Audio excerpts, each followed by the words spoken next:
ایک دفعہ ایک دیہاتی غریب آدمی نے چھتوں میں سے شہد جمع کیا اور ایک گھڑے میں بھر کر شہر کی طرف بیچنے کو چلا۔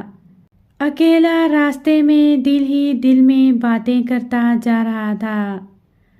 اس نے یہ خیالی منصوبہ بنایا، اس شہد کو بیچ کر مرغی کا جوڑا لوں، اور جب مرغی پورے انڈے دے تو بچے نکالوں۔ جب بچے بڑے ہو جائیں اور انڈے دینے لگیں تو سب کو انڈوں پر بٹھاتا جاؤں۔ اسی طرح 100 مرغیاں جمع کر کے بچوں اور بکریوں کا ریوڑ پالوں۔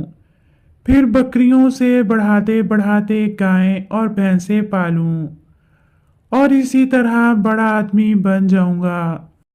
کسی امیر کے گھر شادی کروں، اولاد ہو، بیٹے کے لیے دروازے پر استاد نوکر رکھوں، آتے جاتے لڑکے کو پکار پکار کے پڑھتا ہوا دیکھوں، اور خوش ہو کر بیٹے کو گود میں اٹھا لوں اور اسے پیار کروں۔